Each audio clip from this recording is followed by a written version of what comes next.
Et du coup, on y va pour l'hebdo de l'innovation de ce mercredi 2 février, du coup. Hein, donc on est très heureux de vous offrir ça. On est très heureux que vous soyez de plus en plus nombreux. Surtout comme d'habitude, n'oubliez pas d'aller sur notre chaîne Twitter. N'oubliez pas à aller sur tous nos canaux. Hein, et on y va en espérant que ça vous plaise. Et surtout, n'hésitez pas à poser vos questions en direct sur le live. On y répondra à la fin. Voilà.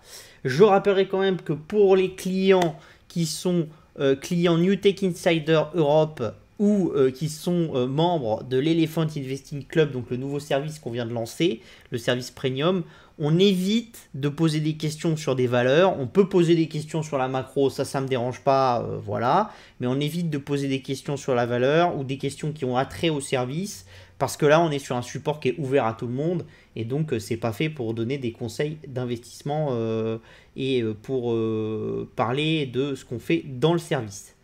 So, let's go. Donc nous voici, donc on va commencer par le petit intitulé de l'AMF. Alors je vais baisser un petit peu la caméra pour qu'on soit bien.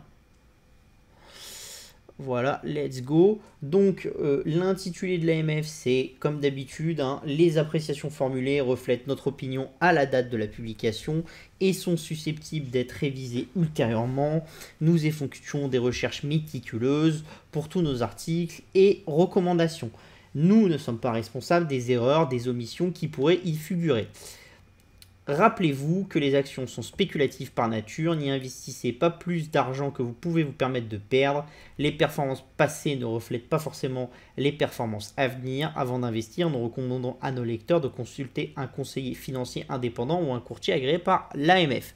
Et je tiens à préciser, comme d'habitude, vraiment très important que ça soit quelqu'un qui soit agréé par l'AMF et pas n'importe qui sur internet. Trop souvent vous allez sur des gens un peu problématiques et ça c'est pas une bonne chose. Je tiens aussi à formuler autre chose que je reformule à chaque fois en plus. C'est quoi? C'est que dans l'hebdo de l'innovation on parle beaucoup du futur. Attendez, attention, quand on parle du futur, ça veut pas dire qu'il faut investir dedans et que ça va marcher et que c'est un truc 100% quoi. Quand je vous dis que le futur c'est les drones, ça veut pas dire que vous prenez n'importe quelle entreprise de drones et que ça va faire x1000. C'est pas du tout ça. Hein. Donc il faut quand même raison garder. C'est pas parce qu'on est focus sur la technologie, sur l'avenir et qu'on voit l'avenir d'un bon oeil qu'il faut acheter tout et n'importe quoi et tout ça. On est quand même sur des cycles qui sont très longs. Et quand vous investissez sur une technologie, vous investissez sur un cycle qui est très long. So, let's go. On commence l'hebdo de l'innovation cette semaine avec l'ère du séquençage génétique qui a débuté. Donc ça fait une petite vingtaine d'années. Ce qui est intéressant, c'est quoi? C'est que de plus en plus, le séquençage génétique se recoupe avec d'autres domaines, dont l'informatique et la modélisation. Et là, vous le voyez, c'est le séquençage génétique du Covid, d'accord? Le virus de la Covid. Et vous voyez, vous avez les différents variants et des sous-variants qui ont été identifiés, d'accord? Et la distance entre les différents variants et leur évolution sur le quadrillage montre les mutations et les différences entre les différents variants, d'accord? Donc ça c'est important. Pourquoi est-ce que c'est des choses qui sont importantes? Parce qu'il faut bien vous rendre compte que avant, quand on avait des données brutes et qu'on n'était pas capable de les interpréter par à travers un ordinateur, c'était très compliqué de prendre des décisions. C'est-à-dire que pour réussir à prendre des décisions optimales dans un cycle, il faut que vous ayez une capacité de rendre les ressources qui servent à utiliser, à faire les décisions digestibles par la majorité de l'humanité et par beaucoup de gens qui n'ont pas forcément des compétences. C'est-à-dire que quand vous envoyez une map comme ça, un président peut très vite comprendre que Omicron, c'est pas du tout la même chose qu'avant et qu'on n'est pas du tout sur la même pandémie. Donc il va falloir gérer totalement de manière différente d'avant. Alors que si je vous sors des tables avec des pourcentages de différence des mutations, ce genre de choses, vous comprendrez rien parce que ça sera des chiffres dans tous les sens, et sauf si vous êtes un expert, bah vous comprenez pas. Et donc l'avantage justement de toutes ces nouvelles technologies qu'on a, c'est de rendre la réflexion accessible au plus grand nombre, et là c'est ce que vous voyez à travers le Covid. Donc en l'occurrence ces maps-là, qu'est-ce qu'elles ont d'intéressantes?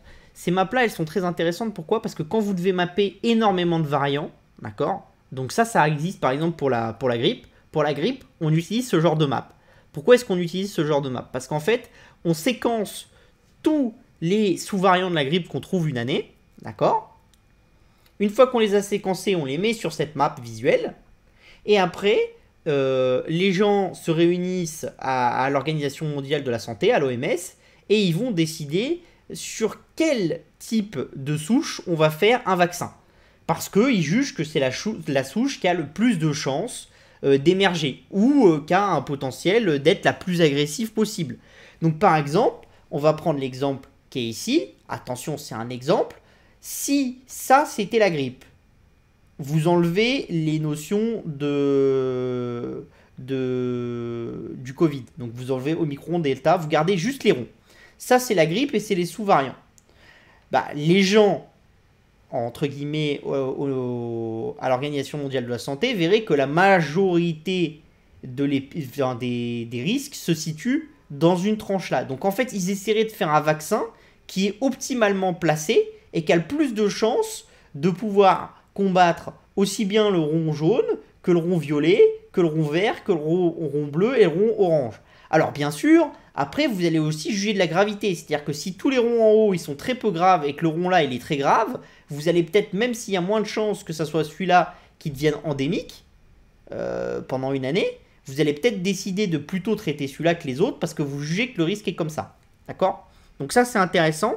Ce qui est intéressant aussi, c'est que bah, du coup, plus ce séquençage, et l'ère du séquençage, il est quand même très important, et on a fait des grands progrès, parce que pendant un certain temps, les pays qui avaient beaucoup de séquençage, c'était des pays qui avaient été touchés par des précédentes épidémies, donc vous aviez la Corée, le Japon, la Chine, mais c'est vrai qu'en Europe et aux États-Unis, on était souvent un peu épargnés, et donc on avait assez peu de séquençage qui était disponible, et ça, on a fait des gros progrès là-dessus, et ça, c'est une très bonne chose, parce qu'il faut bien vous dire, c'est-à-dire qu'à l'heure actuelle, les épidémies ont tendance plutôt à apparaître en Afrique, en Asie et en Amérique du Sud. Donc la théorie dirait qu'il faut mettre du séquençage là-bas pour l'identifier le plus vite possible. Bon, déjà, la pratique, c'est qu'un virus peut tout à fait apparaître en Europe et aux États-Unis, et il y en a de plus en plus qui apparaissent en Europe et aux États-Unis, parce qu'il y a des poches de pauvreté, ce genre de choses, il y a énormément de problématiques, donc il faut mettre du séquençage partout. Et donc ça, c'est quelque chose d'intéressant et qui nous montre que justement cette avance qu'on commence à avoir maintenant et ce déploiement du séquençage qu'on va avoir au niveau mondial, ça va nous permettre d'avoir un temps d'avance sur les prochains virus, parce qu'on sera capable de les séquencer très rapidement dans tous les pays. Donc s'ils apparaissent en France, comme on a augmenté nos capacités de séquençage, si on traite bien les futurs virus et qu'on identifie bien des virus qu'on trouve nouveaux, on sera capable de les séquencer très rapidement, et donc si on est capable de les séquencer rapidement, et ben du coup, on est capable de les traiter excessivement rapidement. D'accord? Vous voyez aussi que du coup, quand on a un vaccin qui marche pour Delta, pour Beta, pour Gamma et pour Alpha, vous voyez bien qu'on a un vaccin qui marche ici. D'accord? Et donc vous comprenez avec cette map pourquoi est-ce que tous les laboratoires sont partis sur un nouveau vaccin pour Omicron, en se disant qu'il faut vraiment cibler de manière nouvelle Omicron. Et donc ça, c'est quelque chose d'intéressant pour nous en tant qu'investisseurs, parce que ça veut dire qu'il y a quand même de l'opportunité sur les vaccins Omicron, d'accord? Sur les vaccins liés que à Omicron. Donc ça, c'est intéressant pour tous ceux qui ont des vaccins inactivés, donc AstraZeneca, Valneva, ce genre de sociétés, parce que, en théorie, les vaccins de ces sociétés marcheraient mieux sur Omicron. Après, il y a autre chose, c'est que les vaccins de ces sociétés, ils sont dits généralistes. Ils vont cibler absolument tout le scope, mais pas le plus efficacement possible, mais ils vont cibler tout le scope. Mais la problématique, c'est que d'un autre côté, Moderna, Pfizer et les autres, ils créent aussi des vaccins ARN messagers spécialement pour Omicron. Et ils pensent en avoir d'ici l'année prochaine. Donc la question c'est, est-ce que vous pensez que l'État va préférer des vaccins à ARN messagers qui ont une efficacité très importante pendant la phase, pendant 2-3 mois, d'accord? Donc pendant l'hiver, entre guillemets, la phase épidémique, et qui après ont une efficacité qui diminue. Ou est-ce que les gens vont préférer un vaccin inactivé classique avec une efficacité qui est moindre mais qui dure plus longtemps dans le temps? Sachant que par exemple la grippe, c'est peut-être plus intéressant les vaccins ARN messagers pour la grippe parce que tous les ans on se refait vacciner. Ce qui nous intéresse c'est la protection pendant la période hivernale. Donc on n'a pas besoin d'avoir une protection sur 6 mois ou sur 9 mois. On vient chercher la protection maximale sur 3-4 mois parce que c'est les moments où l'épidémie est la plus forte. Donc ça c'est des choses qu'il faut regarder, d'accord? Et c'est des choses qui vont dans le bon sens. Pourquoi est-ce que j'en ai parlé? Parce que déjà, l'ère du séquençage génétique, elle a commencé il y a un peu longtemps, mais on a vraiment fait des grands progrès, donc il va se passer des nouvelles choses, il va y avoir plein de segments sur lesquels il va se passer énormément de choses, sur les logiciels qui servent au séquençage, sur les machines, sur énormément de choses. Et on va séquencer de plus en plus de choses, et on va aller dans l'infiniment petit des virus et d'autres choses. Moi, je ne serais pas étonné plus tard, quand on a une maladie qui est virale, qu'on soit à chaque fois séquencé et que suivant la maladie, bactérienne, qu'on soit à chaque fois séquencé, à chaque fois qu'on ait un sous-variant, on soit capable de l'identifier très rapidement et qu'on soit capable de juger qu'est-ce qu'il faut utiliser comme classe thérapeutique suivant l'endroit où on est sur le spectre des variants d'un virus. D'accord? Donc ça, c'est des choses qui sont intéressantes et ça montre les progrès qu'on a fait dans la médecine. Alors pourquoi on en parle aussi? Parce que je pense qu'à l'heure actuelle, beaucoup de gens oublient le Covid. C'est-à-dire que là, la mode, c'est l'inflation. Matin, midi et soir, on vous parle d'inflation. Hein. Aujourd'hui, on fait 300 000 jobs perdus aux États-Unis en janvier. Hein. Mais matin, midi et soir, on vous dit c'est l'inflation. Les gens, tout le monde cherche des employés et tout. Vous avez 300 000 emplois qui ont été perdus en janvier. Et vous avez une hausse très légère du chômage, mais très légère. Donc ça voudrait dire que les Américains n'auront pas cherché de travail, ont préféré rester chez eux. Comme il n'y a plus d'allocations ou de choses comme ça paraît assez peu probable.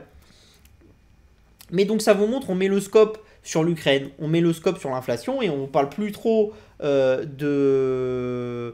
Covid. Or en fait, même si Omicron, et Dieu sait qu'on a fait un certain nombre de lives, je vous invite pour ceux qui sont abonnés à New Tech Insider ou à Elephant Investing Club à aller voir parce que vraiment l'épidémie du Covid, on la suit depuis février-mars de 2020. Donc on a fait les différents cycles et on a plutôt été toujours dans la bonne compréhension de l'architecture du virus. D'accord?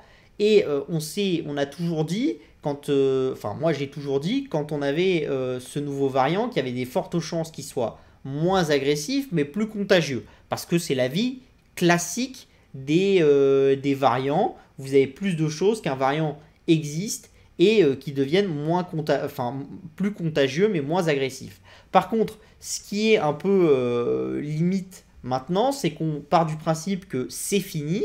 Or, je pense que ce n'est pas du tout fini. D'ailleurs, vous le voyez en ce moment en Israël. Vous voyez qu'en Israël, qui est un pays qui a toujours été très proactif, vous avez une forte hausse des décès liés au Covid.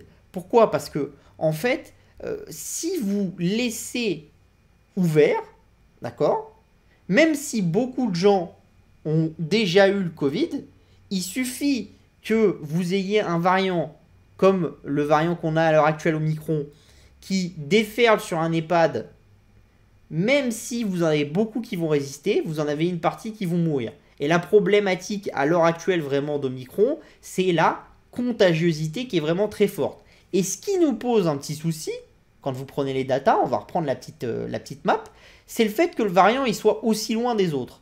Ça veut dire que quand il est aussi loin des autres, il peut avoir ses propres mutations. Et ce qui serait dangereux, d'accord? Alors je ne vous dis pas que ça va arriver, mais ça peut arriver, et donc en tant qu'investisseur, il faut l'avoir en tête. Ce qui pourrait arriver pour Omicron, c'est qu'il y ait un nouveau variant issu d'Omicron, d'accord?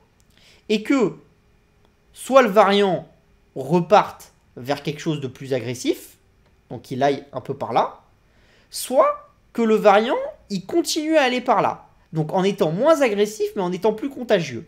La question qui va se poser, c'est est-ce que, en étant beaucoup plus contagieux que ce qu'il est là, même s'il est légèrement moins agressif, est-ce qu'il ne va pas quand même provoquer des problématiques très fortes? Parce qu'en fait, en quelques semaines, quelques mois, vous aurez la majorité de votre population qui est contaminée, quoi que vous fassiez, et du coup, vous allez forcément avoir un engorgement des hôpitaux. Donc il faut vraiment surveiller les variations d'Omicron, d'accord?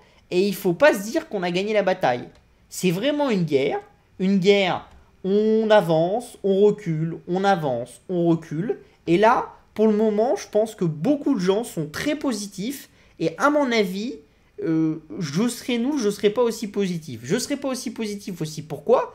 Parce que pour des pays dans lesquels il y a eu beaucoup de contagions, d'accord? Et où il y a beaucoup d'immunité de groupe. Bah, on a le vaccin, on a l'immunité de groupe, ça va. On a plus ou moins géré la vague.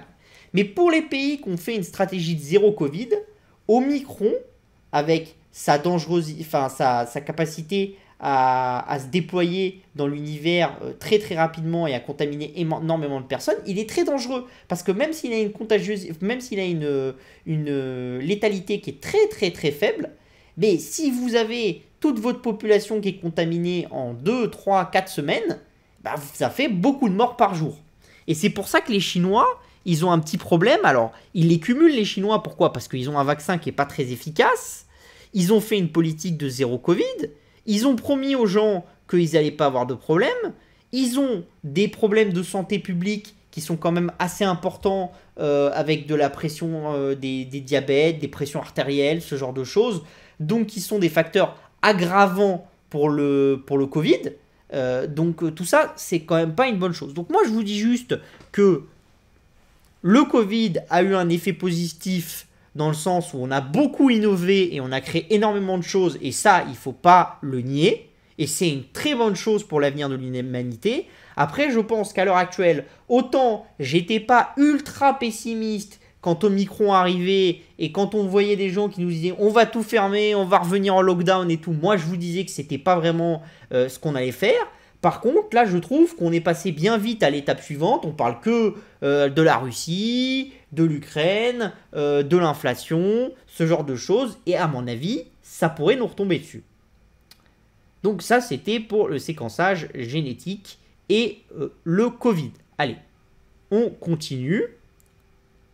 Donc là, on fait comment les leaders de la tech voient l'avenir. Donc pour vous donner une idée, là, c'est un sondage qui a été fait par IEEE, qui est une revue scientifique. Hein.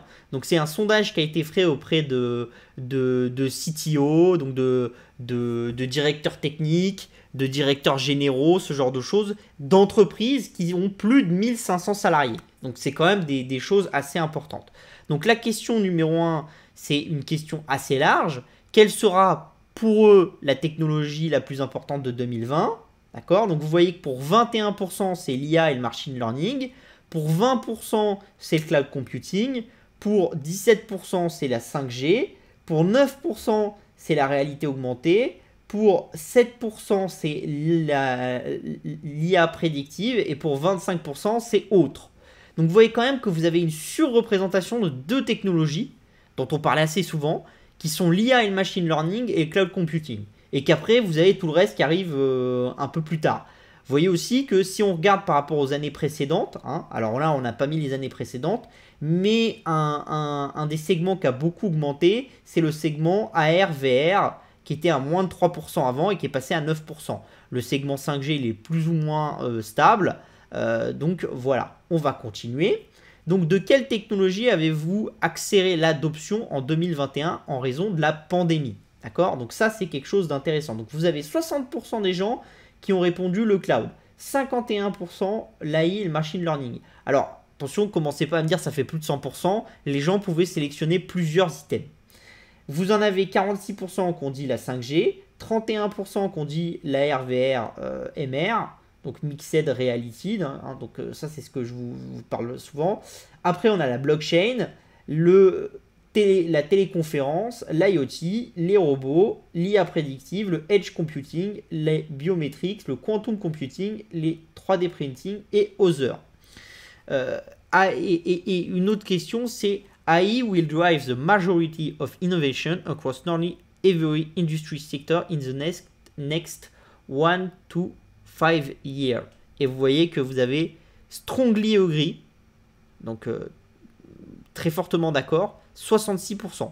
Donc ça, c'est quelque chose d'important parce qu'il faut vraiment vous dire, l'IA, c'est vraiment le méga trend de la décennie qui arrive. C'est-à-dire, le méga trend de la décennie passée, qui est encore un trend maintenant, c'est le cloud computing. C'est-à-dire, j'avais des serveurs chez moi, je les transmets à Amazon, à Microsoft et ce genre de choses, ça devient des oligopoles, mais ils ont une capacité de m'offrir une puissance de calcul quasi illimitée quand j'en ai besoin, au moment où j'en ai besoin. Si j'en ai besoin que 1 minute toutes les heures, ils me la vendront que 1 minute toutes les heures. Si j'en ai besoin le matin d'une puissance de calcul de fou, l'après-midi de quasiment pas de calcul et le soir de beaucoup de puissance de calcul, ils me vendront le matin et le soir et ils me factureront rien l'après-midi. Donc ça, c'est quelque chose d'important à avoir en tête. Hein. Et pourquoi est-ce que c'est important aussi? Parce que pour faire évoluer l'IA, pour avoir des IA qui sont prédictives, qui créent des choses et tout, il faut un prérequis qui me paraît être le cloud computing. Donc ça vous montre aussi que souvent dans la technologie, vous avez une méga tendance qui rend possible une multitude d'autres tendances. Et dans ces multitudes d'autres tendances, vous pouvez avoir en même temps une méga tendance. Donc vous voyez bien que ça peut aller très très vite. Et vous voyez aussi que du coup, tout ce qui va être des capacités de traiter des grosses volumes d'informations et d'optimiser les entreprises avec ces volumes d'informations, ça va avoir une grosse valeur. Et là, c'est quelque chose d'intéressant parce que par exemple, Microsoft, c'est des gens qui sont quand même vachement en avance sur l'IA. Enfin, vous en avez d'autres. Google, par exemple, ils sont bien en avance aussi avec DeepMind. Donc ça, c'est des choses qui sont très intéressantes. Hein. De quelle manière votre entreprise utilise-t-elle la réalité augmentée ou la réalité virtuelle à des fins commerciales? Donc là, vous voyez, vous en avez 63% qui ont répondu data visualisation et manipulation in 3D, donc en manipulation en 3D. Téléportation et virtual meeting en 3D, donc ça c'est plus ou moins ce qu'on vous vend, le métaverse. Le training des employés, d'accord. Les simulations de gestion de cycle de vente. Le reste, et on n'utilise ni la R ni la VR. Donc vous voyez que ça c'est quelque chose d'intéressant parce que vous comprenez que l'évolution de la R et de la VR dans le monde de l'entreprise va impacter ces différents secteurs. Et moi j'y crois beaucoup au secteur numéro 1, la data visualisation. Ça c'est ce que je vous avais vendu aussi par exemple avec les digital twins qui permet d'avoir des répliques numériques d'un actif physique. Ça c'est intéressant parce que si par exemple vous avez une réplique numérique d'un Airbus, en ayant une réplique numérique totale d'un Airbus et une capacité à exploser les pièces, à les regrouper et à les manier de façon efficace, à ce moment-là, vous pouvez utiliser votre digital twins pour faire du training, pour entraîner vos employés et donc pour faire en sorte que vos mécanos Airbus ils soient optimales et ils comprennent très bien la manière d'imbriquer et de créer l'avion. Et ça, c'est des choses qui sont intéressantes parce que ça vous permet de faire des études sur des choses qui sont considérables. Or, c'est un peu plus compliqué pour une société comme Airbus d'immobiliser un avion, de le monter, de le démonter pour que les gens s'entraînent dessus. Vous voyez bien que c'est pas la même chose que si on l'a en digital et qu'on peut le monter, le démonter en digital avec un casque sur la tête et que ça fait quasiment la même chose que si c'était en physique. Donc après, on a à quel domaine la 5G bénéficiera-t-elle le plus l'année prochaine? Donc vous avez la télémédecine, les chirurgies, ce genre de choses. Donc en gros, la santé, l'éducation à distance, la communication professionnelle, le sport et le streaming, d'accord, l'industrie et la manufacture, et les contrôles des trafics, des transports, des colis, ce genre de choses. Donc vous voyez quand même qu'il y a un domaine sur lequel on est vraiment un peu plus haut que les autres, enfin même deux, c'est sur la télémédecine et l'éducation. Alors moi, je vous avouerai que l'éducation qui va bénéficier de la 5G, bon, moi, je suis pas tout à fait d'accord. Je pense que même sans 5G, quand vous faites des cours en Zoom ou ce genre de choses, vous n'avez pas besoin d'une puissance de bande passante considérable. Ça peut être un peu haché, mais c'est pas non plus catastrophique. Donc moi, je vous avoue que là, je suis pas tout à fait d'accord avec eux, mais c'est peut-être moi qui me plante. C'est sûrement d'ailleurs moi qui me plante, vu que, en gros, on dit souvent que quand vous avez une masse de décideurs qui se regroupent, qui répondent à un questionnaire, vous avez plus de chances que cette masse de décideurs qui se regroupe et répond à ce questionnaire ait une bonne vision de l'avenir plutôt qu'une personne. C'est normal, c'est l'intelligence collective. Par contre, là où je suis tout à fait d'accord, c'est sur la télémédecine. On a publié plein de fois et vous verrez qu'on a encore une petite news ce soir sur la télémédecine en fin d'édition. Donc ça, c'est des choses qui sont intéressantes. Vous voyez qu'après, quel secteur industriel sera le plus affecté par la technologie en 2022 ? Vous voyez que vous avez la production, manufacturing, les services financiers et la santé. Pourquoi est-ce que ils mettent la production en premier? Parce qu'en fait, ce qui va faire la différence maintenant pour les industriels et la compétition de l'industriel A et de l'industriel B, c'est sa capacité à optimiser ses process de production.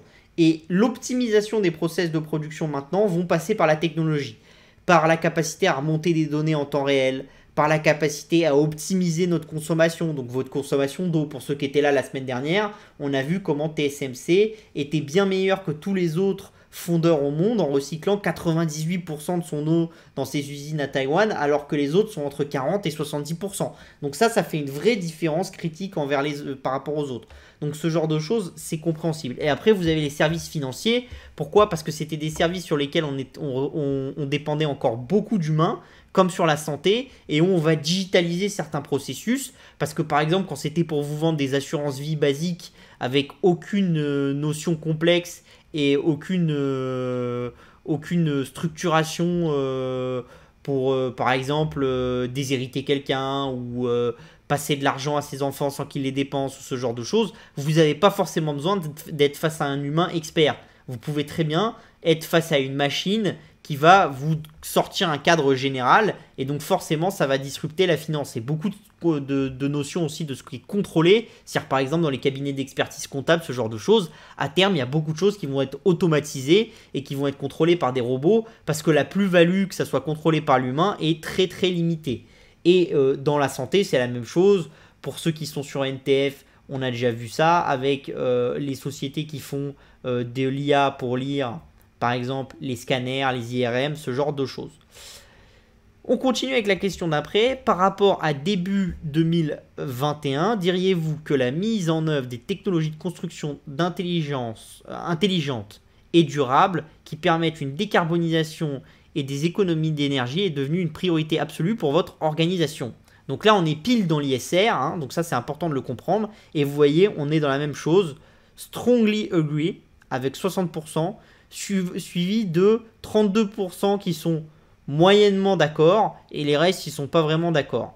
Mais vous voyez bien qu'il y a quand même un vrai environnement ISR qui se construit et ça, on voit là à travers le pourcentage que c'est sur toutes les industries.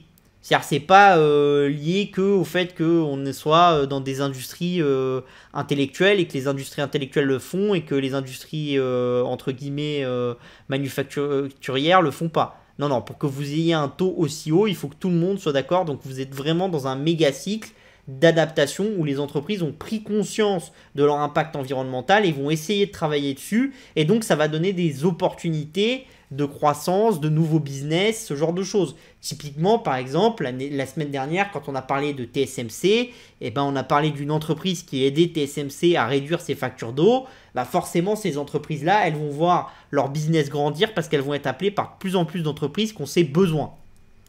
Que ça soit pour des aspects vraiment de concurrence, c'est-à-dire réduire leurs coûts, ou que ça soit pour des aspects ISR, c'est-à-dire être plus respectueux de l'environnement.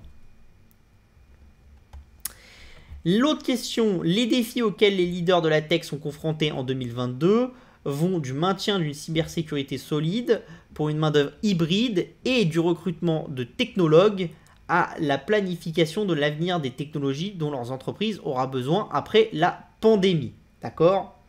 Donc, là, on cherche à savoir ce que les gens trouvent challenging et pas challenging. Donc, ce qu'ils trouvent compliqué et pas compliqué. Donc, maintenir une sécurité alors qu'on passe dans un mode flexible de travail et de plus en plus flexible. Et d'ailleurs, la communication cet après-midi de Total qui réfléchit à la semaine de 4 jours, ça va un peu dans ce sens-là parce qu'il y a aussi un esprit un peu dans la communication de Total de travail flexible. Alors forcément, c'est pas flexible partout. Sur une plateforme pétrolière, vous ne pourrez jamais travailler flexiblement. C'est pas possible. Donc vous voyez qu'il y en a beaucoup qui trouvent ça que c'est un challenge. Parce que si on groupe les deux, c'est-à-dire le vert plus le orange, on est à 83%. Donc il y en a énormément. Recruter des talents, vous en avez quand même énormément aussi parce qu'on est à 34 et 39. Mais c'est légèrement moins un challenge que la cybersécurité. Manager le retour au travail, ça, bon, il y en a, c'est complexe, mais c'est pas un gros problème, d'accord? C'est pas un problème considérable. Il y en a quand même qui trouvent que c'est moyennement un challenge. Et après, les technologies du futur, c'est la même chose. C'est un peu moins un challenge, mais ça, c'est structurel. Généralement, dans les réponses, depuis un certain temps, on est plus ou moins dans ces métriques-là. On a même un peu évolué, ce qui montre que les sociétés, elles ont une vision de l'avenir avec plus d'innovation qu'avant. Ce qui est intéressant pour nous, c'est ça. C'est la catégorie numéro 1, parce que la catégorie numéro 1, du coup, elle nous montre une chose. Elle nous montre que c'est vraiment une méga tendance, la cybersécurité, qu'il y a beaucoup d'entreprises qui ont conscience que c'est encore très compliqué. Et donc, si elles ont conscience que c'est très compliqué, ça veut dire qu'il va falloir qu'elles fassent des lourds investissements. Donc, ça veut dire que pour toutes les entreprises qui proposent des services dans cet univers-là, il y a quand même énormément de choses à faire. Après, vous avez de combien le nombre d'appareils connectés a-t-il augmenté dans votre entreprise en raison du passage au travail hybride et de la pandémie. Donc, de 1 à 50%, vous en avez 51%. Donc ça veut dire plus ou moins stable, entre plus ou moins stable et 50% de montée. D'accord. De 51 à 100%, donc quasiment x2 sur le nombre d'objets, vous en avez 38%. D'accord. À augmenter de plus que x2, vous en avez 4%. Et c'est resté le même ou ça a diminué, vous en avez 6%. Donc vous voyez que c'est de 1 à 50%, c'est très important, mais la plupart des gens sont situés dans la borne entre une augmentation de 30 à 50%. C'est pas de, il y en a assez peu qui sont dans la borne de 1 à 30%, d'accord? Donc c'est quand même, ça veut quand même dire que dans l'entreprise, il y a de plus en plus d'actifs, entre guillemets, qui sont des actifs du coup informatiques, qui sont des assets informatiques, et donc ces assets, il va falloir les protéger, il va falloir savoir où ils sont dans l'organisation, qui les détient. Ça vous montre aussi qu'il y a une forte hausse de l'équipement. Donc quand on parle de ces appareils connectés, on parle effectivement des capteurs, des choses comme ça, mais ce qui a le plus monté, c'est les téléphones, les PC portables, ce genre de choses. Parce que toutes ces choses-là, elles ont été utilisées par les entreprises pour gérer la crise, et il y en a encore beaucoup qui pensent qu'ils vont accélérer le rythme. Dans quelle mesure êtes-vous d'accord avec l'affirmation suivante? Je m'attends à ce que le nombre d'appareils connectés augmente dans mon entreprise de manière si significative et rapide en 2022 qu'il sera ingérable. D'accord? Donc là, vous êtes quand même sur quelque chose où vous avez des gens qui se disent qu'ils vont tellement mettre d'objets connectés, ils vont tellement mettre dans leur univers de choses que ça va devenir compliqué à gérer. Vous voyez que vous avez Strongly Agree 24%, ils sont plus ou moins d'accord 25%, ils sont pas d'accord 35% et ils sont d'accord 16%. Donc on est plus ou moins équilibré, mais vous voyez quand même qu'on a du challenge parce qu'on en a quand même beaucoup qui sont dans une phase où ils sont un peu dubitatifs. Pourquoi? Parce que effectivement on empile tellement de choses dans les entreprises et tellement d'informations qu'en fait, à force, la problématique c'est vous pouvez avoir énormément de données, mais faut-il encore que ça soit ce qu'on appelle de la good data? C'est-à-dire de la data que vous pouvez utiliser, que vous comprenez. Si vous empilez de la data dans tous les sens, mais qu'elle vous apporte rien, c'est de la junk data. Oh! Excusez-moi. Donc, quel rôle les robots joueront-ils dans le futur? La plupart des leaders de la tech interrogés s'accordent à dire qu'au cours des 5 prochaines années, il y aura énormément de montée en puissance des robots. D'accord? Donc, dans les 10 prochaines années, 50% ou plus sera remplacé par des robots. Vous voyez qu'il y en a 45% qui sont d'accord. Dans les 5 prochaines années, 25% sera remplacé par les robots. Vous en avez 41%. Dans les prochaines années, vous allez déployer des robots dans vos segments d'organisation, surtout sur la partie marketing et IT. Il y en a 37% qui sont très d'accord. In the next year, dans les prochaines années, je me retrouverai face à face avec un robot. Il y en a 32% qui sont d'accord. D'accord? Qui sont tout à fait, qui sont 100%, enfin, qui sont strongly agree, donc qui sont beaucoup d'accord. Donc ça, c'est quand même important.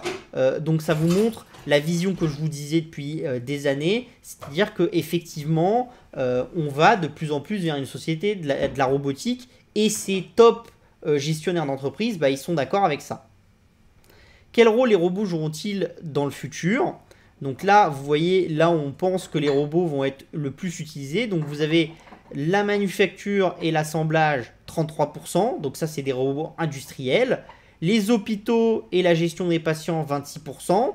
Donc ça, pour ceux qui nous suivent, vous savez que par exemple, dans le scandale Orpea, j'ai déjà expliqué plusieurs fois que la problématique, c'est que si on veut X infirmières ou aides-soignants par personnes âgées, bah, ça devient compliqué parce qu'en fait, on n'a pas assez d'aides-soignantes. Donc soit il faut en former plus, mais la problématique, c'est que c'est un métier qui n'attire pas. Et en plus, plus on va en mettre par personnes âgées, plus on va augmenter le coût. Et donc au bout d'un moment, il y a quand même une problématique de prix. L'avantage du robot, c'est qu'il peut faciliter la vie des infirmières, des gens comme ça, et diminuer le coût tout en maximisant la qualité de service. Donc ça, c'est des choses qui sont intéressantes. Ce qui est intéressant aussi, c'est que là où on voit aussi beaucoup d'utilisation des robots, c'est l'exploration de l'espace et de la Terre. Donc quand on vous dit exploration de la Terre, c'est surtout aller dans des endroits très compliqués, les cratères, les choses comme ça, aller dans l'espace, aller au fond de l'océan, ce genre de choses. Donc ça, c'est des choses qui sont quand même assez importantes. Et vous voyez qu'après, vous avez Search and Rescue, donc le sauvetage, l'agriculture et les services clients. Comment votre entreprise utilise-t-elle actuellement ou prévoit-elle d'utiliser des drones dans le cadre de son modèle commercial au cours des 5 prochaines années? Donc ça, pour les drones, vous avez 59% qui disent que ça va être pour la sécurité, la surveillance ou la prévention des menaces. 41% qui disent que ça va être pour la livraison. 31% qui disent que ça va être pour la livraison, mais dans les entreprises. 19% qui n'ont pas, de plan pour l'utiliser. Et 5% qui ne sont pas sûrs. Et après, pour finir, quelles seront les 3 utilisations les plus importantes de la blockchain en 2022? Sécurité, d'accord, et l'interaction des machines dans l'IoT, 61%. Le tracé et le stockage des informations dans les transactions digitales et dans le shipping, 51%. Et garder les dossiers médicaux protégés dans la blockchain, c'est 47%. Donc ça vous montre quand même un petit peu ce que les entreprises voient comme potentiel dans la blockchain. Donc ça peut être intéressant. C'est très loin, partiellement, c'est très loin de la plupart des projets du top 100 actuellement dans les cryptos. Donc ça vous montre quand même une certaine dichotomie entre ce que les gens aiment dans la crypto en mode B2C, vision de très long terme, on va révolutionner le monde, et ce que les entreprises aiment dans la blockchain. Et vous avez finalement assez peu de top crypto-monnaies qui sont liés à des produits qui conviennent aux demandes des entreprises. Donc ça peut être des choses qui sont intéressantes. Alors l'étude pratique, 350 CEO, CTO, directeurs informatiques et autres leaders aux États-Unis, en Chine, au Royaume-Uni, en Inde et au Brésil. Des organisations de plus de 1000 salariés. Ah, j'avais dit 1500, pardon. C'est plus de 1000 salariés. Les enquêtes ont été menées du 8 au 20 octobre. Donc là, vous pouvez vous dire que c'est quand même pendant la période où il y avait la hype sur le métaverse ou ce genre de choses. Ça a peut-être un peu poussé à l'utilisation des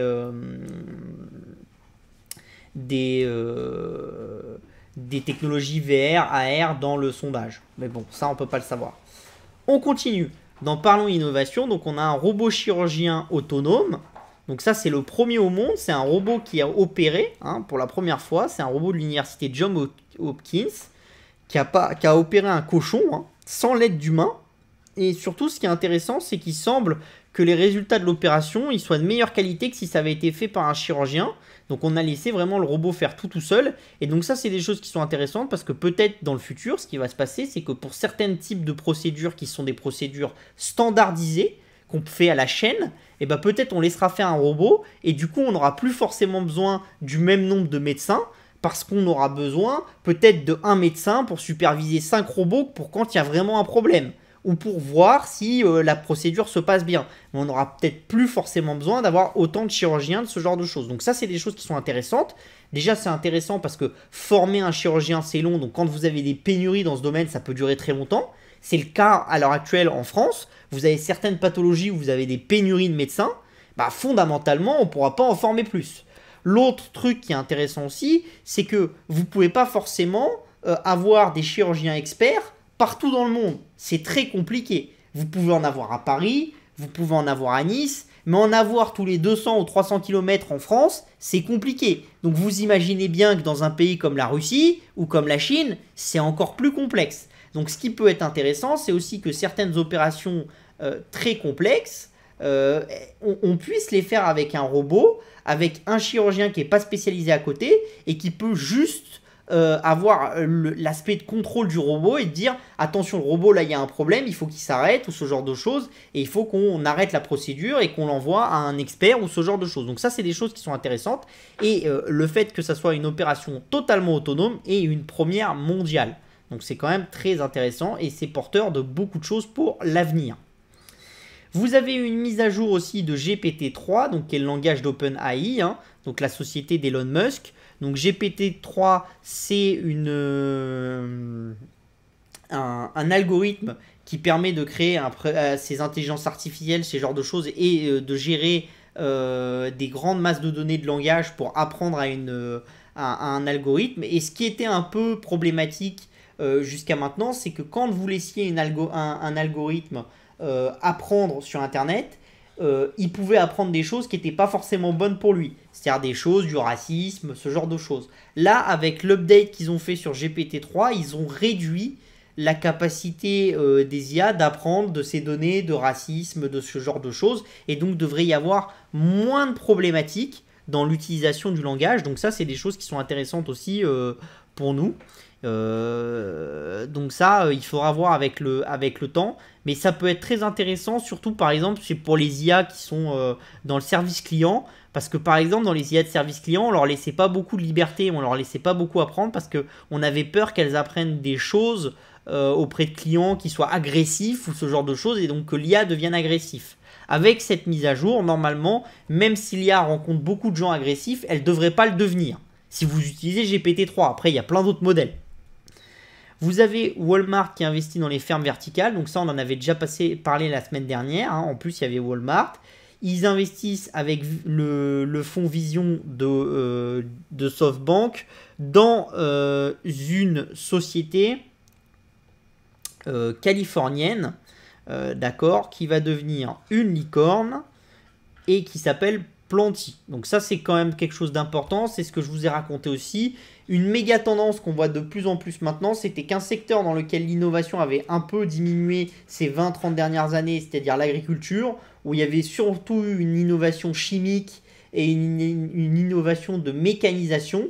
Maintenant, on est en train d'innover globalement sur comment est-ce qu'on construit un champ, comment est-ce qu'on récolte des fruits et des légumes. Et ça, c'est quelque chose de tout nouveau. Et il ne faut pas le sous-estimer parce que ça peut être quelque chose qui peut donner une nouvelle valeur à l'industrie agroalimentaire et qui peut permettre de produire des produits de meilleure qualité en plus grande quantité en ayant besoin de moins d'intrants. Donc ça, c'est des choses qui vont être intéressantes à regarder dans le temps. Et c'est vraiment des choses qui sont très très importantes. Parce que la semaine dernière, on parlait quand même de la plus grande ferme verticale ouverte aux États-Unis, avec un aspect de pisciculture qui était 3 fois plus importante que la plus grande ferme verticale en Europe. Et là, Planty, ils espèrent faire des fermes encore plus grandes que celles qui ont ouvert la fois dernière. Donc ça vous montre quand même l'ambition des gens. Et on est vraiment dans une bataille de taille. Et entre guillemets, il est clair que l'avenir de l'agriculture, c'est la bataille de la taille.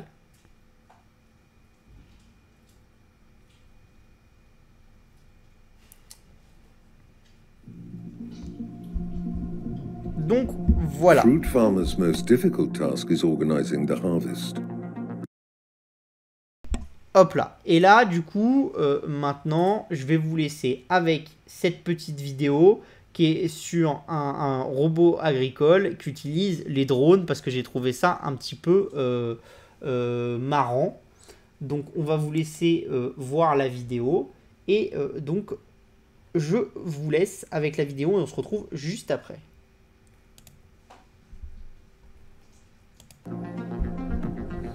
We need a large number of reliable pickers, and we have to pay wages, organize visas, housing, food, healthcare, and transportation. Costs are rising all the time. This is hard, seasonal work, and other crops can pay higher wages. Young people all over the world are abandoning agricultural work in favor of higher-paying, full-time urban jobs. After realizing that fruit farmers were going out of business, we began an urgent search for a technological solution to solve these problems. That's when we found Tevil. They offered us a 21st century way to pick fruit. Using Tevil's harvesting management application, we tell the control center how many robotic pickers we need, when we need them, and for how long. When we need them, Tevil's control center sends the technicians with a fleet of pickers. After a short setup, the robots select, pick and box only ripe fruit ready for market.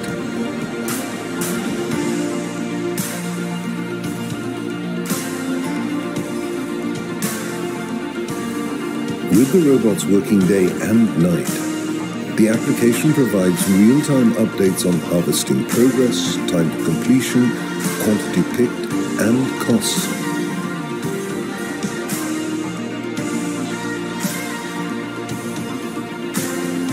This is our future.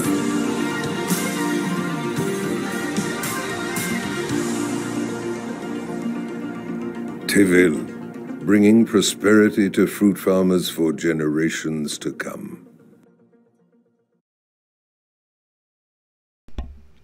Alors, on a vu la petite vidéo, c'était sympa. Donc là, on nous a montré l'utilisation de drones. Donc je pense pas que ça soit la chose la plus efficace pour récolter des pommes, mais après je suis pas un spécialiste, hein. Donc on va passer ça. Ce qui est intéressant, c'est quoi? C'est déjà, ça vous montre qu'il y a une multitude de projets possibles. On peut utiliser des robots qui vont secouer les arbres, mais qui n'ont pas de capacité de vraiment sélectionner les pommes qui sont les meilleures. On peut utiliser des drones qui là ont une capacité de sélection très précise des pommes parce que vous les avez vus, ils les ramassent un à un. Et vous allez utiliser une flotte. Et quand vous allez faire travailler cette flotte jour et nuit, même si elle vous coûte cher, entre guillemets, vous allez l'amortir assez rapidement, ce genre de choses. Ce qui est intéressant aussi, c'est que depuis qu'on parle et qu'on fait ce type d'innovation, on a parlé plusieurs fois du prix de la viande qui diminuait, de la viande de laboratoire, que ça soit le prix au niveau... comment ça s'appelle pardon. Que ça soit le prix au niveau... excusez-moi. Au niveau du poulet ou du bœuf ou de ce genre de choses. Et donc là, ce qui est intéressant pour nous, hein, qui est vraiment quelque chose d'important, c'est qu'on voit que beaucoup de ces innovations sont quand même très centrées aux États-Unis et en Israël. Donc ça, c'est des choses qui sont intéressantes parce que ça nous montre qu'il faut regarder ces deux pays-là pour le futur de l'agriculture parce qu'il s'y passe des choses qui sont quand même très très importantes. Du coup, on est sur l'hebdo des cryptos. Donc on commence. Donc là, on a les gagnants de la semaine. Donc vous voyez, vous avez Tetaful, Flow, Sandbox, Tezos, Decentraland, FTX. Voilà, vous avez beaucoup de tokens qui avaient quand même beaucoup souffert avant, les tokens métaverse qui avaient beaucoup souffert les dernières semaines, qui sont bien remontés. À défaut, vous voyez que dans les plus gros losers, vous avez par exemple Terra qui était un stablecoin qui avait beaucoup monté, Near Protocol qui était quelque chose qui avait beaucoup monté aussi, Loopring, la même chose. Donc vous voyez que généralement cette semaine, ce qui s'est passé, c'est que ce qui était beaucoup monté a un peu consolidé et ce qui était beaucoup descendu a un peu rebondi. Ça va dans le sens du Bitcoin et de l'Ethereum qui ont fait un petit rebond cette semaine. Voilà, mais après il n'y a rien non plus de transcendant et d'exceptionnel. Vous voyez quand même qu'on est plus sur une phase de hausse parce qu'on va de plus 60 pour le Render Token à plus 21, alors que dans les baisses, on va de moins 16,5 pour le Terra à moins 0,91 pour le Bitcoin Cash. Donc on est quand même dans un marché plutôt en rebond cette semaine et un rebond assez fort. Donc là, après, on est sur une autre news qui est une société anglaise, d'accord ? C'est la société Universal Quantum qui a publié dans la revue AVS Quantum Science, hein, et qui a publié ce qu'il faudrait comme machine en quantum computing pour craquer le Bitcoin. Donc il faudrait une machine avec 317 millions à 1,9 milliard de qubits pour craquer le Bitcoin. Donc rassurez-vous, on en est très loin. C'est pas du tout ce qui va se passer à l'heure actuelle. Par contre, c'est quelque chose qu'il faut avoir en tête. Pourquoi ? Parce qu'on fait quand même d'énormes progrès dans le quantum. On en a publié plein l'année dernière et cette année. Et on se rapproche de plus en plus du moment où on va avoir des choses qui vont marcher dans le quantique. Et du coup, ça va vraiment révolutionner le monde. Et ça, c'est une révolution qui peut être très violente. Parce que vous pouvez avoir beaucoup de choses qui vont devenir, entre guillemets, obsolètes. Très très rapidement.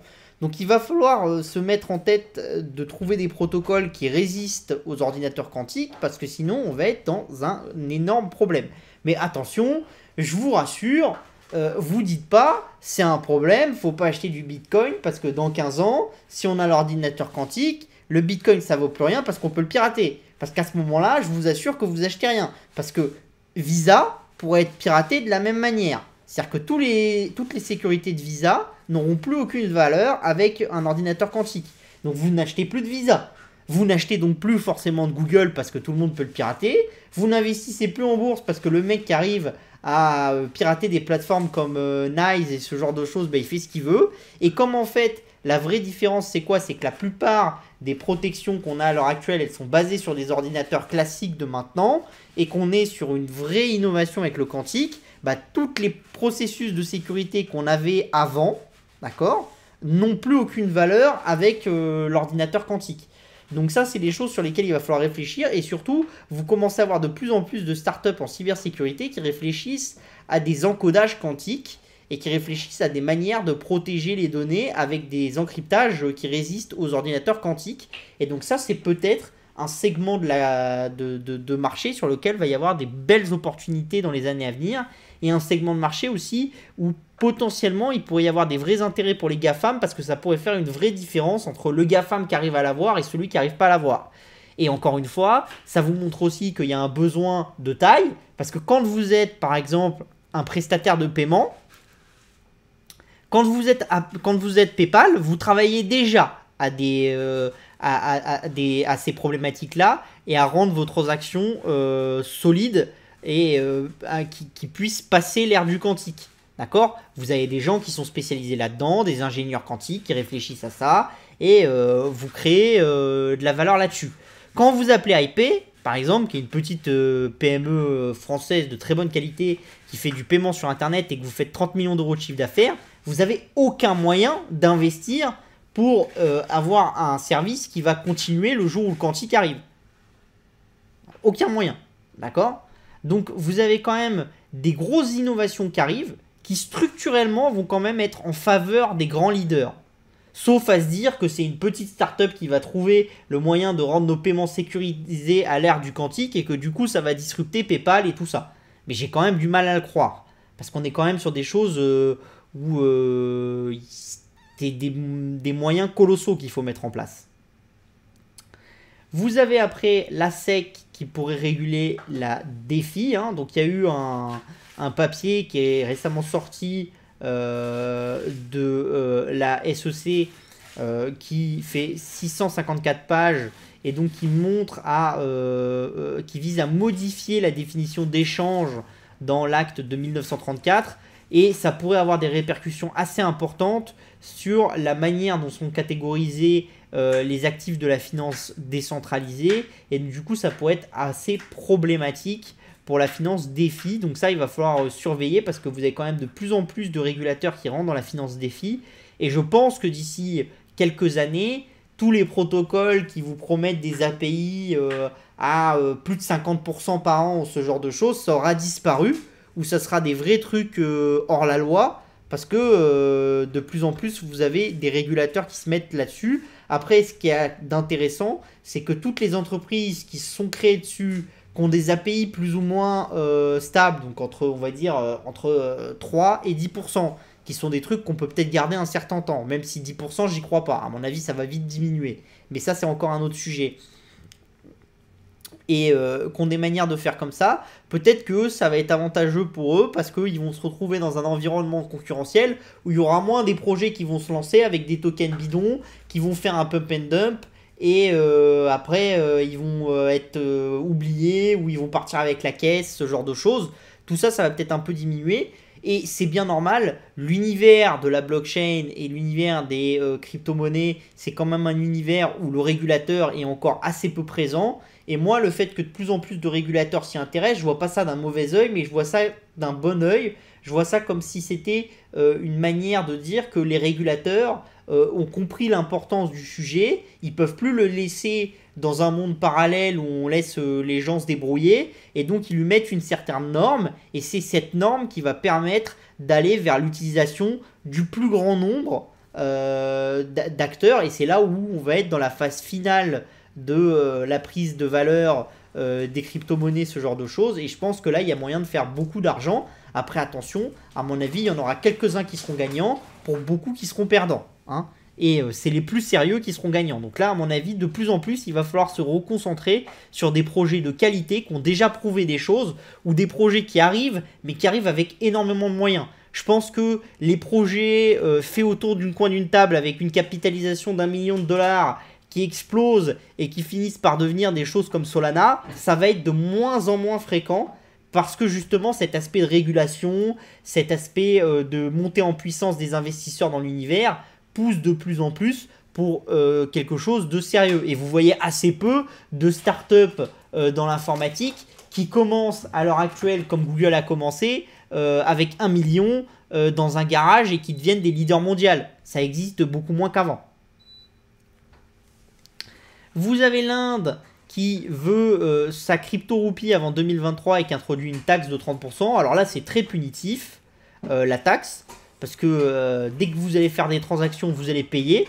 Donc c'est un moyen pour le gouvernement indien de limiter un peu l'attrait des crypto-monnaies pour ses habitants. Et c'est un moyen aussi de récupérer pas mal d'argent. Après, par contre, ce qui est intéressant, c'est quoi? C'est que toute l'année 2021, matin, midi et soir, j'entendais des news me disant l'Inde, ils vont bannir les crypto-monnaies.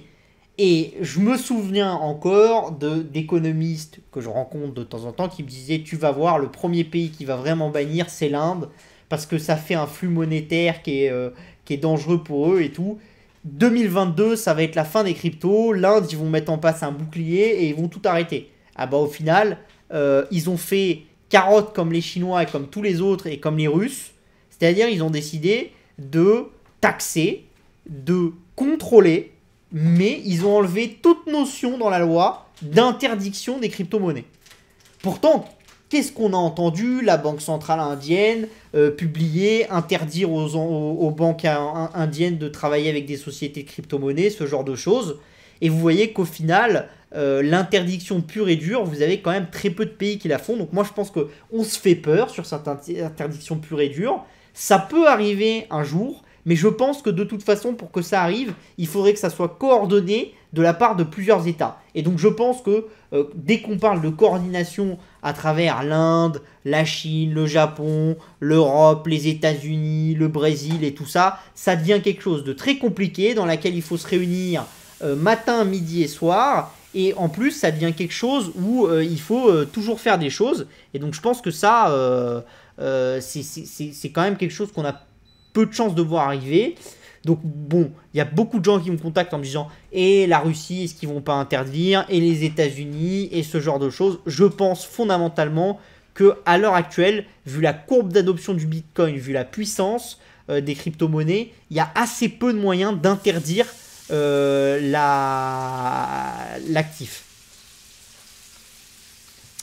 Vous avez les CBDC avec le USD Coin qui passe pour la première fois les 50 milliards de market cap en hausse de 17,8%, vs une market cap du Tether qui est à 78 milliards et qui est en baisse de 0,6. Donc depuis un certain temps, le Tether ne monte plus. Et les trois cryptos qui montent très fortement, c'est le Terra USD qui est lié à l'écosystème Terra, le Binance USD qui est lié à l'écosystème Binance, et l'USD Coin qui est lié à la société Circle. Et légèrement le DAI, mais c'est beaucoup moins important le DAI quand même.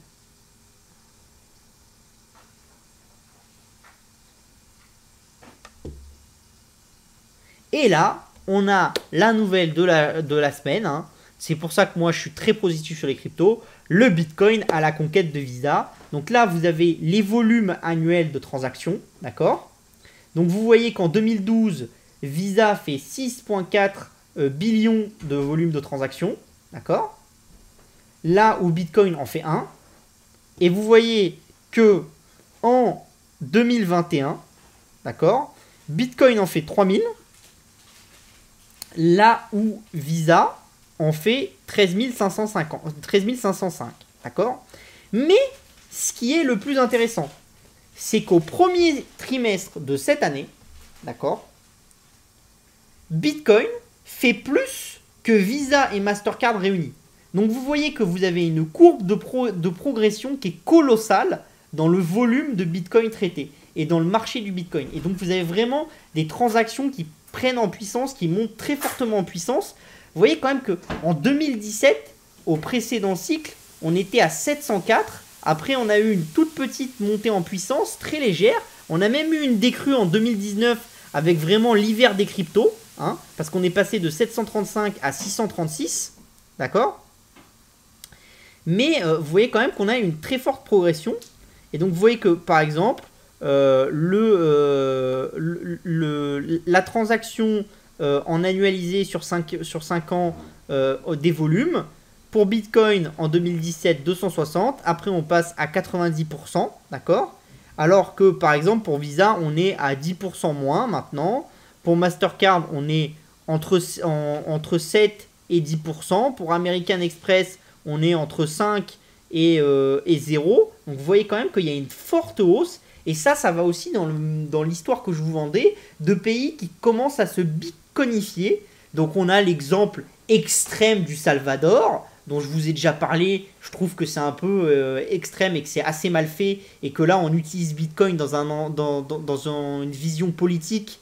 Et que je suis très déçu que tous les maximalistes du Bitcoin et tous les altermondialistes du Bitcoin se mettent à aimer le président du Salvador comme si c'était le plus grand démocrate et le mec le plus intelligent de la planète, alors que clairement il tire la couverture vers lui et c'est pas forcément pour le bien-être du peuple du Salvador. Mais en tout cas, vous avez énormément de pays où vous commencez à avoir des hausses de volume de la transaction. Et ce qui est intéressant, c'est quoi ? C'est que plus vous avez un pool de transactions qui est important sur le Bitcoin, plus justement ça peut avoir un intérêt monétaire. Pourquoi? Parce que la monnaie, ce dont vous avez besoin, c'est qu'elle circule et que vous ayez une capacité de l'échanger avec tout le monde, quelqu'un qui est prêt à vous la racheter, à vous donner des services avec et à vous l'échanger en permanence.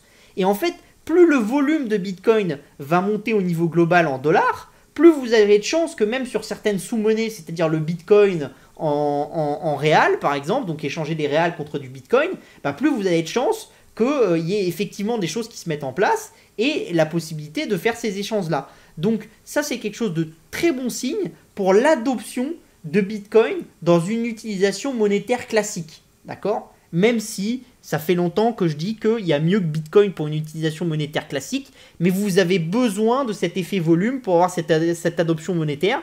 Et malheureusement, non. Et pour le moment, il n'y a que Bitcoin qui vous la propose. Il y a un peu Ethereum, mais Ethereum, il y a des frais tellement importants que pour les gens, entre guillemets, classiques, ça n'a aucun intérêt monétaire, Ethereum.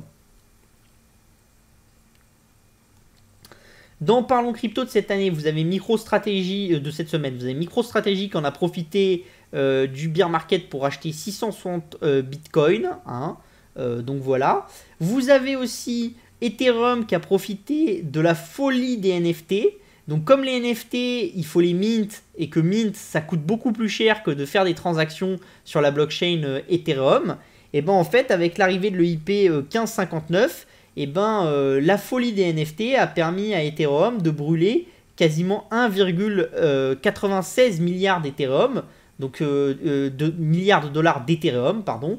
Donc c'est quand même très important et ça c'est juste au cours du mois dernier. Donc ça veut dire que si vous pensez que les NFT vont continuer et vont toujours utiliser la plateforme Ethereum, il y a quand même une capacité de burn qui est très très importante. Vous avez Tom Brady, donc un joueur de la NFL qui part à la retraite, qui va se concentrer sur sa famille et sur ses entreprises. Et surtout, il nous a dit qu'il allait se concentrer sur sa société qui fait des NFT. Donc ça vous montre que les NFT, c'est vraiment une technologie qui marche bien. Et je vous le dis depuis le début, je pense que vraiment c'est une des premières technologies, les NFT sur la blockchain. Hors les échanges classiques de monnaie ou les stablecoins ou ce genre de choses, je pense que c'est vraiment le truc qui va devenir mainstream et qui a un vrai intérêt et qui va vraiment, qui a une technologie qui permet justement de réunifier le monde digital et le monde physique à travers cette technologie de NFT, même si, attention, on est encore au tout début et les NFT sont très complexes et dans leur manière de gestion actuelle, il n'y a aucun moyen que la population globale de la planète ne les prennent en main et les acceptent parce que c'est beaucoup trop compliqué. Donc il va falloir apprendre à les simplifier, à simplifier les wallets, à faire beaucoup de choses. Je pense qu'on est au tout début du travail. Ça se fera pas en 2 ans, ça se fera pas en 3 ans, mais c'est un vrai cycle qu'on commence sur les NFT. Mais je pense que ceux qui nous disaient au début c'est des pauvres PNJ qu'on peut copier-coller et ça n'a aucune valeur, c'était quand même des sombres abrutis.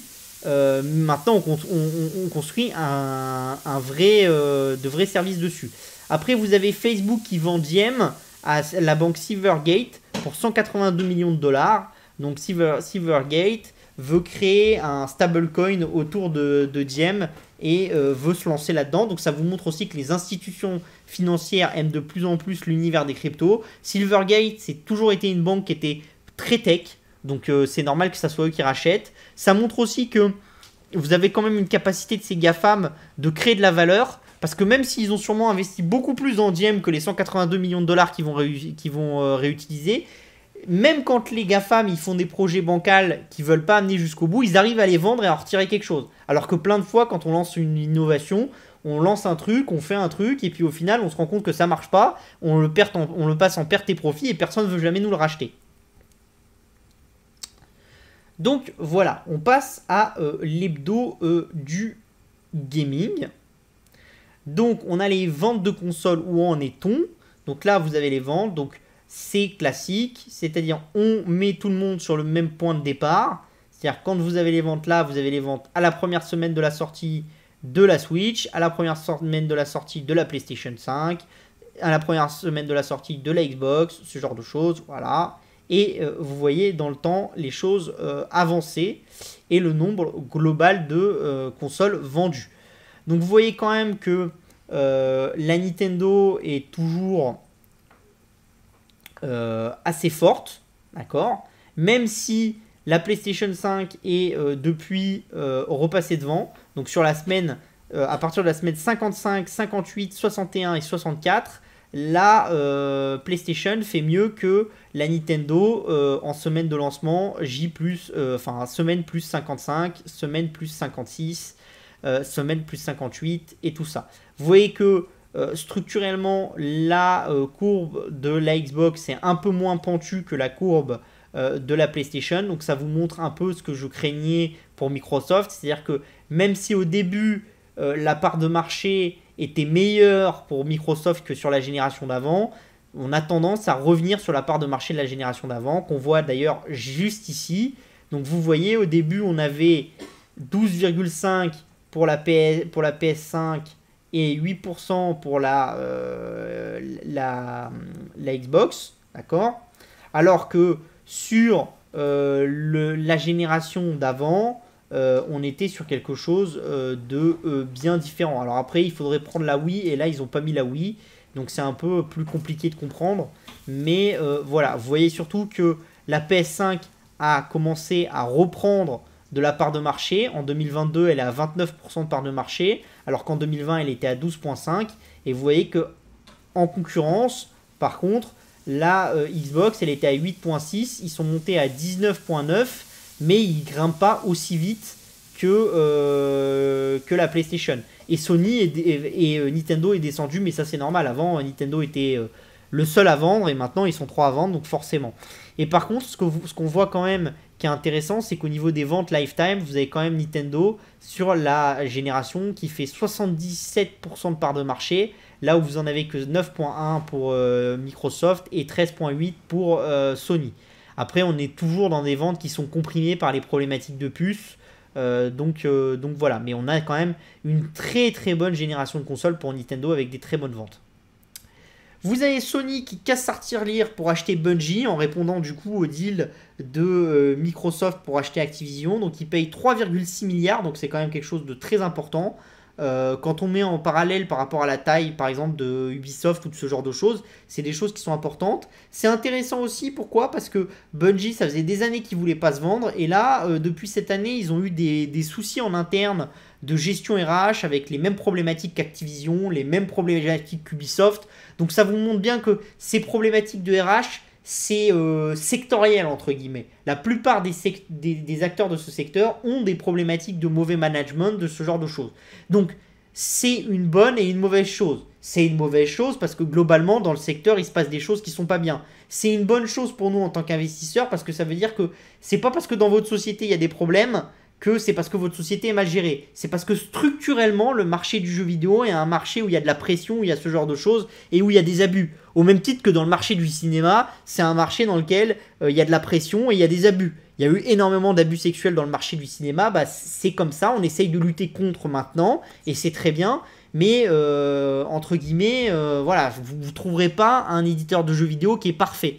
Parce que depuis des années, on pousse les gens à sortir des jeux de plus en plus rapidement, ce genre de choses. Donc on met la pression sur les équipes. Donc on a des gens qui finissent en burn-out, ce genre de choses. Donc voilà. Ça montre aussi une chose, c'est que malgré tous ces problèmes de gestion, de RH et tout ça, les gros acteurs, ils ont tellement la volonté de s'assurer des IP, de s'assurer des grands développeurs et tout ça, qu'ils sont prêts à payer. Alors que structurellement, on vous dirait que dans un secteur dans lequel tout le secteur est en difficulté boursière parce que les gens s'imaginent que les sociétés vont aller moins bien, difficulté sociale parce que le secteur est un secteur qui est difficile socialement et qui doit faire une mue sur sa manière de travailler, et difficulté de production parce qu'on est passé d'une production où on était en physique dans les locaux à quelque chose où on est de plus en plus en travail à distance avec de la présence des locaux et de la présence à la maison. Bah, y a beaucoup de gens qui vous diraient aucune chance que les gros acteurs s'intéressent à ça, il y a trop de problématiques. Vous voyez que malgré les problématiques qu'on empile, il y a quand même énormément d'acheteurs et il n'y a jamais eu autant d'acheteurs parce qu'au Q1 de cette année, on a fait plus de fusions-acquisitions dans le secteur du jeu vidéo que sur toute l'année 2021, qui elle-même, l'année 2021, avait fait plus que toute l'année 2020 plus 2019 réunis.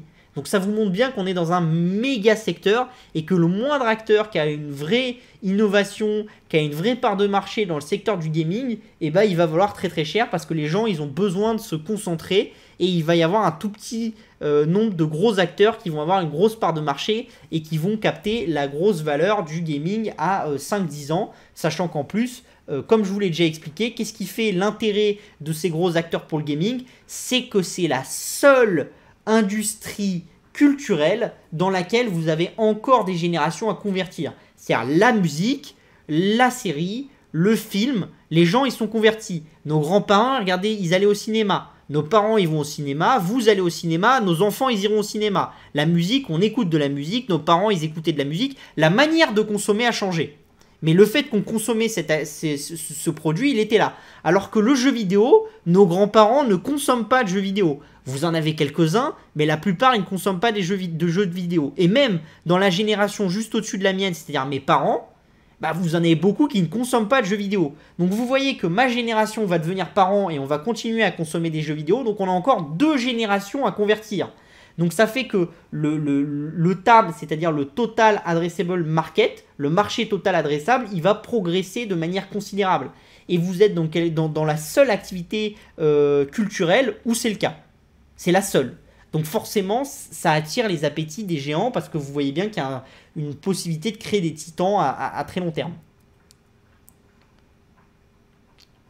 Vous avez aussi le jeu vidéo qui fait son cinéma. Donc ça, c'est ce que je vous explique depuis un certain temps. C'est-à-dire qu'on a une convergence des licences culturelles qui deviennent omnicanales, entre guillemets, et qui sont exploitées dans le jeu vidéo, dans le film, dans le livre, dans la série.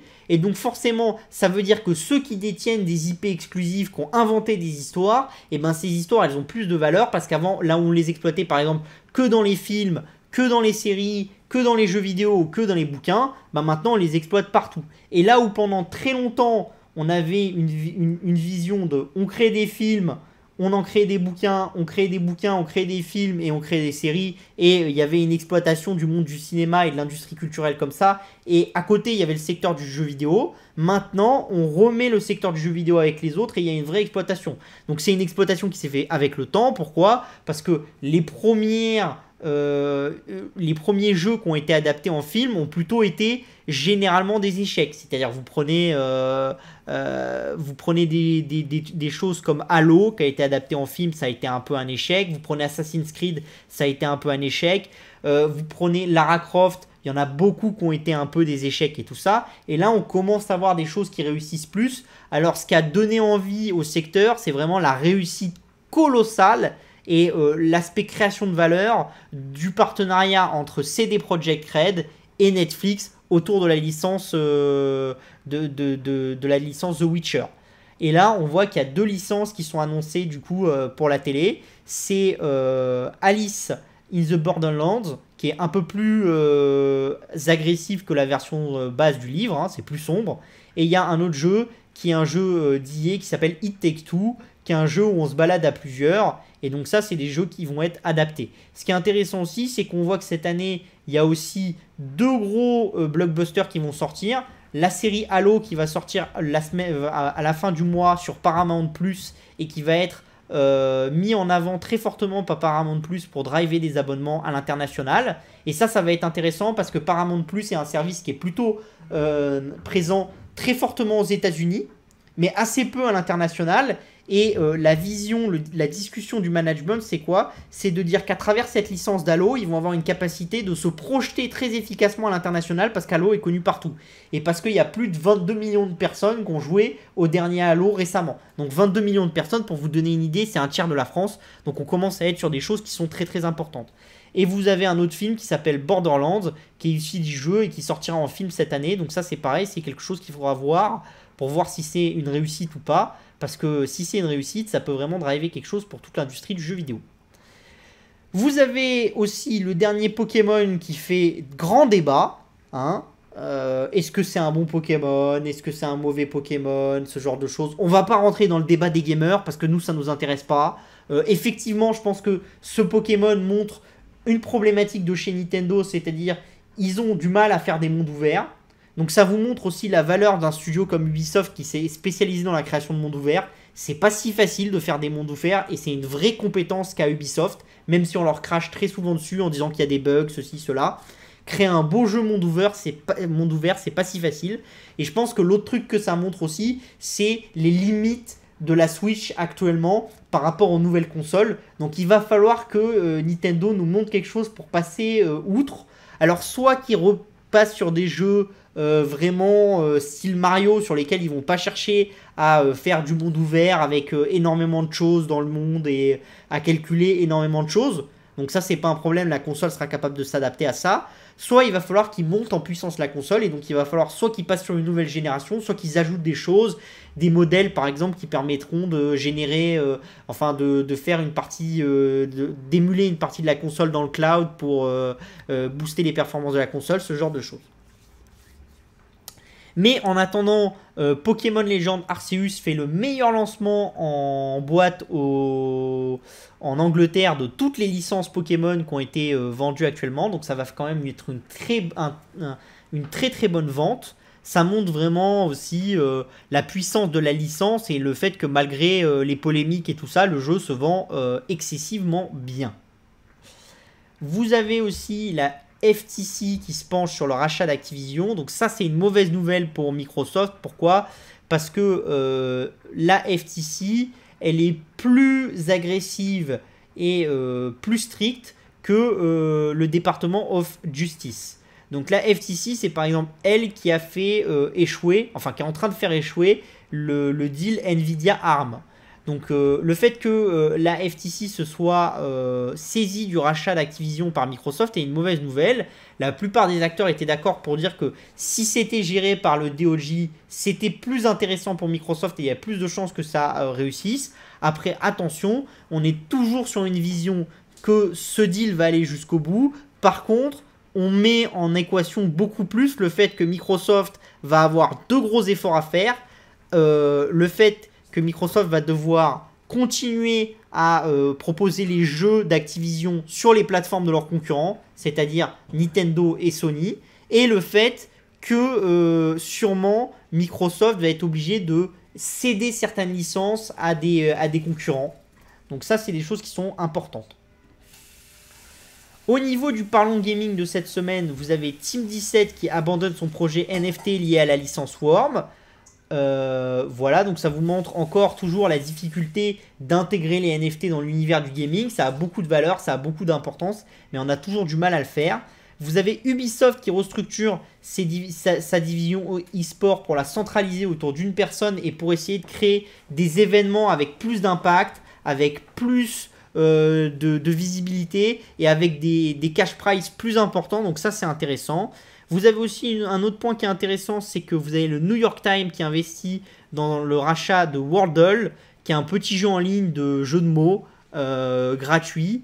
Ça c'est intéressant. Le New York Times nous dit qu'ils veulent de plus en plus créer des mini-jeux dans les articles, ce genre de choses, et donc que c'est une première étape à gamifier un peu le contenu du New York Times. C'est quelque chose de très très intéressant parce que c'est une société qui a toujours été en avance par rapport aux autres sociétés de médias traditionnelles entre guillemets. C'est celle qui a lancé les abonnements en ligne le plus vite, c'est celle qui est la plus rentable. Il y a vraiment beaucoup de choses pour le New York Times en avance. Qu'on aime ou qu'on n'aime pas le contenu éditorial, ça c'est autre chose. Et donc le fait qu'ils se lancent vraiment dans la gamification en rachetant des studios et en allant dans ce segment-là, c'est quand même quelque chose qui est intéressant et qui veut dire quelque chose à long terme sur la manière dont on va consommer le contenu. Et je pense que le contenu va être de plus en plus gamifié. Vous avez Roblox qui a communiqué aussi en disant que l'année dernière, ils avaient transmis à leurs partenaires éditeurs dans leurs jeux vidéo 500 millions de commissions qui étaient en hausse, 500 millions de dollars de commissions qui étaient en hausse de 52%. Vous avez la société Nexter juste après son IPO qui a annoncé le rachat de 3 studios mobiles pour 100 millions de dollars. Vous avez Capcom qui a affiché une croissance de 35% de son chiffre d'affaires et de 43,9% de son résultat, drivé avant tout par le jeu vidéo dans son ensemble.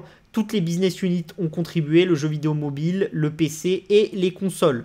il y a eu les lancements de Resident Evil qui ont été et de Monster Hunter Rise sur Switch qui ont permis à la société d'atteindre ces scores-là.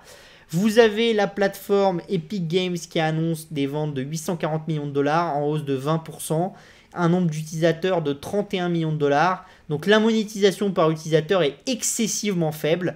La question de l'Epic Game Store, c'est est-ce que les gens vont rester sur l'Epic Game Store, parce que là on est quand même sur des nombres d'utilisateurs qui commencent à être importants et qui commencent à pouvoir venir concurrencer Steam à long terme.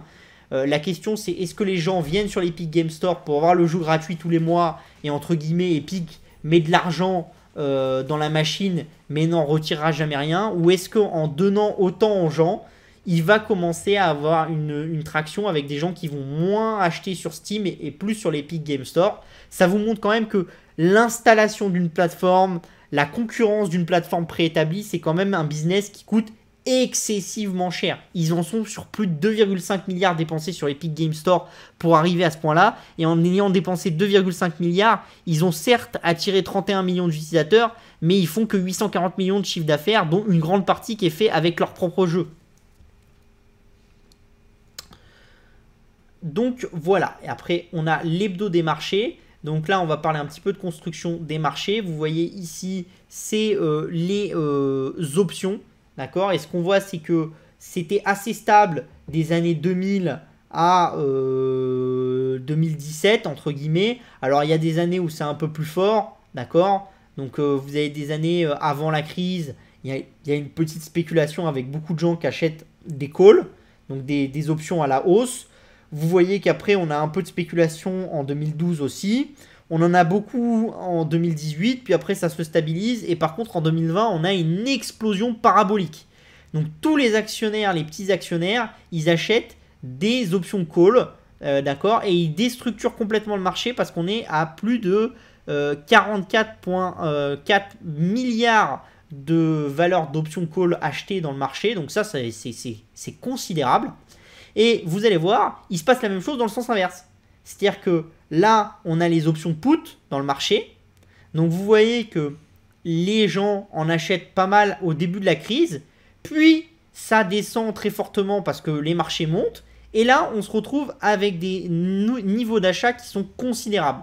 Donc ça, c'est la problématique. Pourquoi? Parce que quand vous achetez des options, il faut bien savoir qu'il y a quelqu'un qui vous vend cette option. Et donc la personne qui vous vend cette option, elle est obligée de se couvrir. Et donc plus le marché des options commence à prendre de la taille et part dans tous les sens, plus c'est difficile pour les acteurs de se couvrir et plus vous avez de chances de vous faire choper par la porte de saloon de manière assez violente. Donc ça, il va falloir faire attention. Et moi, je pense que quand même, on est sur un marché où on a une grosse spéculation à la baisse et il va falloir vérifier dans le temps. Mais ça, les options, faites très attention. Et moi, je pense que de toute façon, à l'heure actuelle, le marché a beaucoup trop de trading options. Et qu'il va falloir que le régulateur mette un peu le holà là-dessus, parce que je pense qu'on va bien trop loin. Donc voilà, on va passer à vos questions. Je vais aller voir un petit peu les questions qu'il y a. Hop là, est-ce qu'il y a des questions? Alors, j'en profite pour dire bonjour à Descampos, ce genre de choses. Voilà. Vous avez été un peu plus nombreux cette semaine, donc c'est très bien. Donc voilà, n'hésitez surtout pas si vous avez des questions. Après, comme d'habitude, hein, si vous avez des questions après le live, vous pouvez toujours les envoyer à la-rédaction-tech@publicationagora.fr. Vous avez aussi notre chaîne YouTube, je vais vous la mettre dans le channel. Vous n'hésitez pas à commenter sur la chaîne YouTube, à partager et à mettre des petits pouces bleus, ça nous fait plaisir. N'hésitez aussi pas à utiliser le bouton follow sur Twitch pour être prévenu lors des prochains lives. On en fait normalement tous les mercredis à 17h35, mais on fait aussi de temps en temps des trucs un peu impromptus, ça dépend. Voilà, vous avez aussi notre site web, opportunité avec un s-techno avec un s.com. Et donc maintenant, je vous laisse pour si vous avez des questions.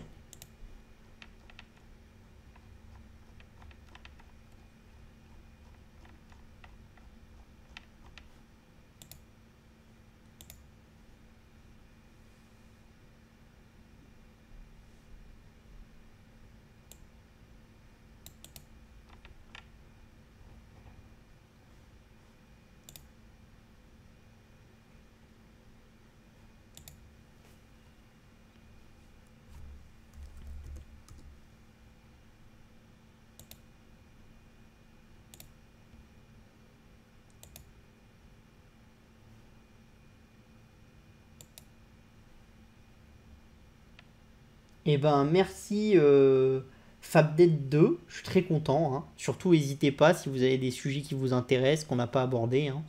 On est là pour dialoguer, hein, pour que ça soit le plus dynamique possible. Je sais que je parle longtemps, mais le but, c'est quand même qu'on essaye de dialoguer le plus possible pour échanger nos idées et que ça soit un peu dynamique à la fin du truc, même si je suis conscient que c'est un peu long. Parce que là, ça fait 1h35, donc c'est vrai que pour vous, c'est peut-être un peu trop dense. Mais on va travailler, essayer de réduire la densité, à l'éparpiller un peu dans la semaine. Mais après, c'est un peu compliqué aussi. Voilà. Il n'y a pas d'autres questions. Je vais vous laisser 2-3 minutes si vous avez des questions.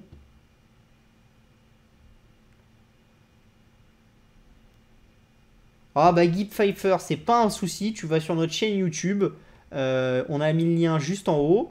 Et normalement, toutes les semaines, on poste le replay. Alors, c'est pas posté dès demain, mais ça sera posté dans la semaine. Ce que vous pouvez faire, c'est que sur la chaîne YouTube, vous cochez la petite cloche en haut pour être prévenu quand on poste des nouvelles vidéos. Et du coup, à chaque fois qu'on poste des nouvelles vidéos, vous serez prévenu. Donc, par exemple, la semaine dernière, on a posté l'hebdo dans son intégralité en début de semaine. Donc, en début de semaine de la semaine prochaine, vous devriez avoir l'hebdo qu'on a fait cette semaine. Et comme ça, vous pouvez partir au début, enfin, si c'est trop long pour ce genre de choses. As-tu parlé de Dontnod? Non, j'ai pas parlé de Dontnod. C'est un tout petit éditeur, un tout petit acteur, qui est vraiment un acteur avec un savoir-faire unique. Après, moi, je trouve qu'il est un peu cher. Voilà. On va pas aller plus dans le détail parce qu'après, ce serait plutôt dans le cadre d'un service payant qu'on irait dans l'analyse plus en détail. Mais je pense que ouais, c'est un peu cher et moi je trouve qu'il y a mieux à faire dans le monde du jeu vidéo que Dontnod. Mais c'est quand même un super studio avec des petites équipes et avec des actionnaires qui sont solides et une vision de création de contenu à long terme. Donc voilà.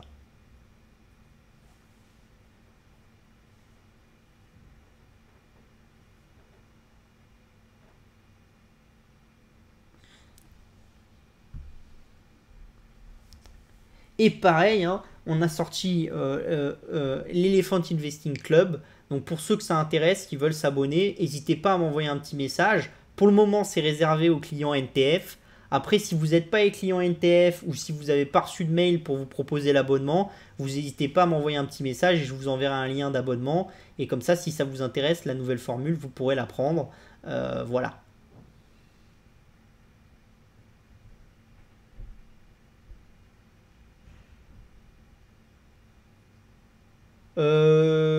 Alors, comme je l'ai dit au début, je pense que le Covid est toujours là pour nous jouer des tours. Donc moi, j'évite grandement ces sociétés pour le moment. Je préfère les acheter plus tard, quand on sera vraiment passé à autre chose, qu'on aura vraiment une vision, que de les acheter maintenant. Parce qu'en fait, c'est typiquement des sociétés qui peuvent être intéressantes à acheter. Vous avez une vision de la reprise, mais si elle ne se produit pas, en fait, vous passez automatiquement dans une phase où vous allez faire une restructuration financière. C'est un peu le cas de Pierre et Vacances entre la première partie du Covid et la deuxième partie du Covid.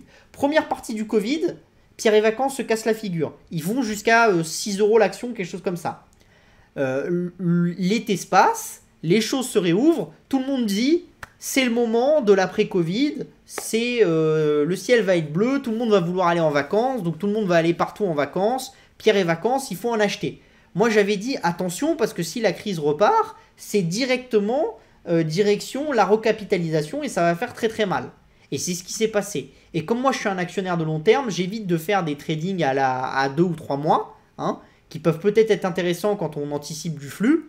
Mais moi je ne sais pas très bien d'anticiper les flux parce que je ne comprends pas très bien ce que les gens font. J'ai déjà du mal à comprendre ce que moi je fais, donc ce que les autres font, ça me paraît un peu compliqué de le faire. Donc moi, ma vision, c'est quoi? C'est de se dire qu'il faudra peut-être mieux acheter ces actifs plus tard, quand la situation sera vraiment normalisée, que les groupes auront vraiment restructuré leurs finances et tout ça, et quitte à les acheter plus cher, que de les acheter maintenant et de se dire que si ça repart en cacahuète, c'est directement la restructuration financière. Même pour Partouche, qui est un groupe qui s'est beaucoup amélioré au S2 sur sa structuration financière, imaginons, comme je vous le dis, Omicron, il reste l'année prochaine. On fait moins de vaccins et on se retrouve dans une courbe épidémique où on a 400-500 morts par jour. On décide de fermer. pour réagir. On décide de fermer ou de limiter ou de remettre des jauges. Même si on décide de le faire pendant 1 ou 2 mois.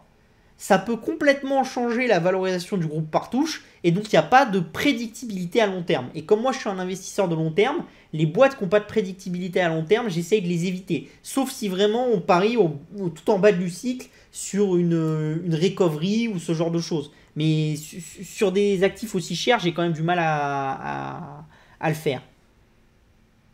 Compagnie des Alpes, c'est un peu différent. C'est peut-être la seule qui pourrait me tenter parce que vous avez des parcs à thème, vous avez énormément de choses et c'est vrai que c'est vraiment pas cher. Après, vous avez quand même un bilan qui est pas terrible sur les compagnies des Alpes. Et ça, c'est un peu problématique.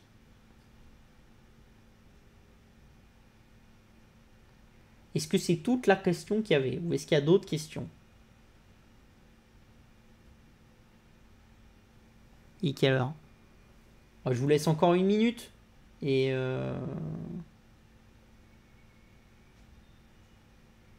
ouais, voilà, c'est ça, c'est la caressante sur la Compagnie des Alpes. La problématique, c'est que si l'année prochaine, tu as encore des compressions, des nombres de personnes qui peuvent monter au ski qui sont limitées ou ce genre de choses, eh ben, tu te rends compte que ton bilan, tu l'auras amélioré, mais ton activité, elle va se dégrader l'année prochaine et tu vas être obligé de repasser par une opération. Donc, il n'y a pas de prédictibilité dans ces groupes. Et comme je pense que le Covid, c'est pas fini, comme je vous l'ai montré au tout début des slides, je pense qu'il vaut mieux faire attention. Après, si vous en achetez pour jouer la recovery sur 3 mois en disant l'été va être super, ils vont faire beaucoup de chiffre d'affaires cet été, et puis dès que ça a fait 20%, je la lâche, c'est une autre manière de faire. C'est du trading, voilà, et c'est pas du buy and hold. Mais moi, je fais du buy and hold. Donc, je peux pas vous conseiller sur du trading. Je sais pas faire. Bon. On va s'arrêter là. De toute façon, si vous avez des questions, vous avez le petit mail. N'hésitez pas. Même si vous êtes abonné à aucun de nos services, vous pouvez quand même m'envoyer des mails. Je me ferai un plaisir d'y répondre. Après, me demandez pas, m'envoyez pas des mails en disant est-ce que cette action, tu l'achèterais à telle ou telle valeur? Je peux pas faire de conseils personnalisés, je vous l'ai déjà dit. Après, si c'est des visions macro du marché ou si c'est pour comprendre un peu une boîte, savoir ce qu'elle fait, comprendre un peu son parcours, pourquoi elle s'est cassée la gueule, ce genre de choses, ça, vous pouvez m'envoyer un mail, il n'y a pas de souci. Après, m'en envoyez pas non plus 50 par jour si vous n'êtes pas abonné, parce qu'après, je vais finir par vous dire, ouais, bah, abonne-toi si tu veux avoir accès à moi, voilà. Mais après, si c'est une fois de temps en temps, par rapport à un truc que j'ai dit pour essayer de comprendre un peu mieux, ou par rapport à une société où vous posez une question, faut pas hésiter à me contacter et j'essaierai toujours de répondre, même si des fois je mets un peu de temps. Et ben, je vous souhaite une très bonne soirée. Et pour ceux qui m'ont rejoint sur Elephant Investing Club, et ben, j'espère que vous êtes très heureux de cette nouvelle offre. Connais-tu Malterie franco-belge et qu'en penses-tu? Alors, c'est une belle boîte, mais Philippe, il connaît bien mieux que moi. Faut demander à Philippe sur Twitter. Je sais, Matt, que tu seras capable de demander à Philippe sur Twitter. Non, j'ai pas été contacté pour participer à la chaîne WeBourse. Si c'est la question. Non, non. Donc voilà. Je vous souhaite une très bonne soirée. Je vous dis à la prochaine fois. Et comme d'habitude, n'hésitez pas à vous abonner à notre chaîne YouTube, à notre chaîne Twitch. Ça nous fait très plaisir. Et ça nous motive à faire de plus en plus de contenu. Voilà. Et on essaye de faire des contenus de plus en plus qualitatifs. Je vous souhaite un très bon appétit. Bye bye!